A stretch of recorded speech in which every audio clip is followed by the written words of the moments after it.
I'm feeling good today. You guys feeling good today? Because I'm feeling good today. Anyhow, let's get right down to it. Today, we're going to talk about the next in what is a long list. Go ahead and check the other videos in this series of reasons why you're probably not seeing any gains. And that's because your technique is probably trash.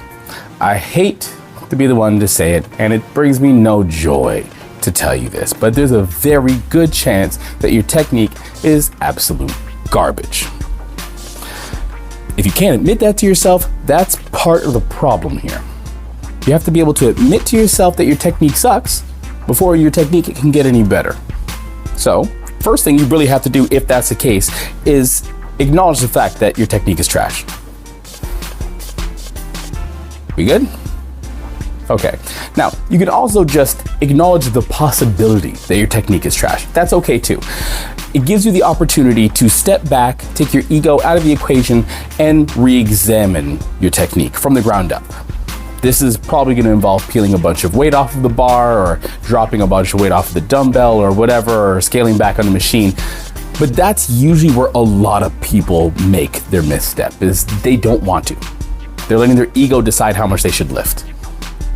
That's a critical failure, something that will leave you perpetually missing out on gains and likely get you injured in the future, but that's a whole other conversation. So,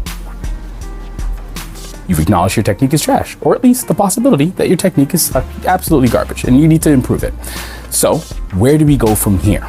Well, it's time to start looking at some of the variables that can decide what makes good technique versus bad technique. I should start off by shouting out High Top Hamlet and Sill, because both of those guys gave me a really great perspective on how this can be approached, and that is, your eccentric decides how good your concentric is going to be. So for example, on a bench press, if your eccentric is absolute trash and you have no control, then the chances that your concentric is going to be any good is probably next to zero. A controlled, well-executed eccentric is the setup for a good concentric. So think about things like your pacing. Think about things like your positioning, the angles that you're using here. Think about things like the amount of attention you're putting on allowing the muscle to drive the exercise, the mind-muscle connection, as most of you probably know. These things can be very impactful on the way you execute the lift and as a result, your technique as a whole. So ask yourself, when you're building back up again from a much lower weight, how am I executing it now, and how have I been executing in the past? You're gonna have to kind of come to terms with how you have been doing things so that you can get a grip as to what would make a big difference for how you proceed with doing things in the future. As I kind of mentioned there, the pace at which you lift matters.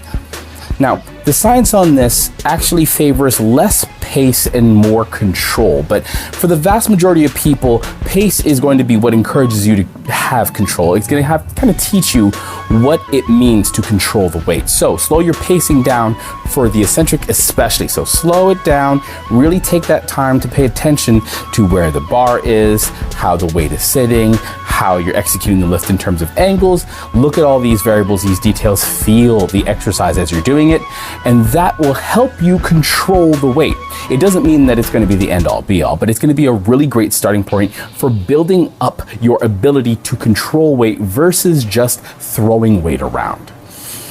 This conversation reminds me a lot of the quote from Kai Green that the difference between bodybuilders and weightlifters is that weightlifters are just looking to move weight from point A to point B. And a bodybuilder is really looking to maximize the amount of tension on the muscle to encourage hypertrophy growth. Which one are you doing? Are you stepping in the gym with the intention of just moving as much weight as possible from point A to point B and then just stopping? Or are you focusing on maximizing the amount of tension on the muscle so that you can achieve the most growth? So, we're talking about examining the lift from every angle. And on the topic of angles, even the angles at which your body is sitting for the exercises.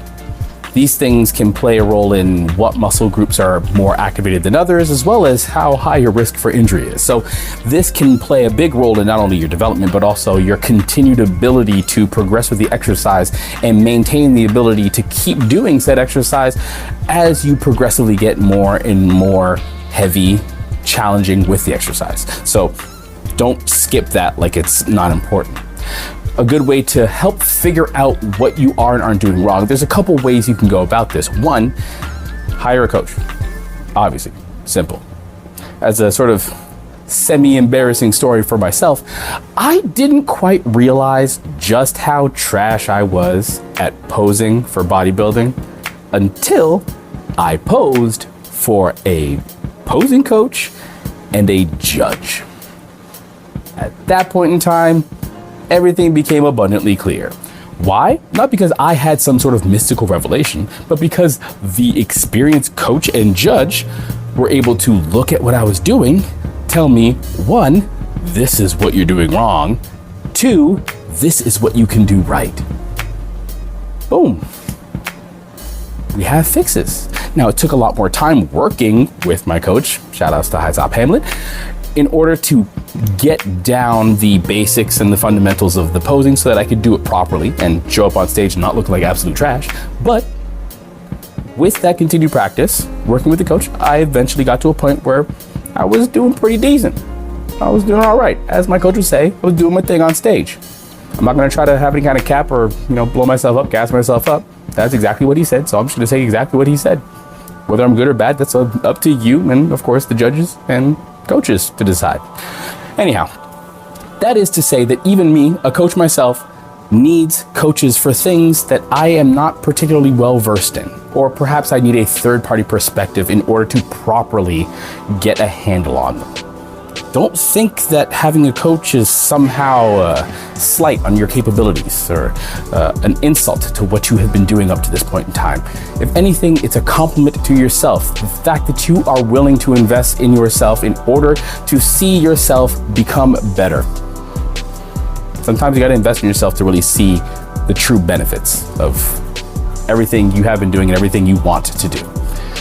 Now, the second way to do it, and this is a much harder way, so please keep that in mind. This is by far super hard mode, is to film yourself from every single angle, then analyze your movement patterns from all those angles, then look for people who are doing said exercise at a high level, like very experienced, well-trained people who can execute these movements really well, and then compare all of those analytical points to their lifts, and then proceed to fix your lift point by point by mimicking what they're doing. Even this is flawed because those people will have longer or shorter lever lengths for their arms. Like they'll have limbs that are different sizes. They'll have different strength levels. They'll be different built people. They won't be the same as you. And so their execution may not necessarily be the same either for various reasons. So even then, it's an imperfect scenario. I'm not trying to sell you one versus the other. I'm just trying to give you the real deal on one versus the other. So take that with whatever grain of salt you want, as you will. Those are the realities of the situation. Point is, if you have garbage technique, you have absolutely no hope of getting much further than, mediocre physique, I guess. Maybe worse. You also probably get injured. I mean, there's a decent chance of that. Just call it what it is. Anyhow, not gonna waste any more time. That pretty much wraps it up. Set, done, rack it.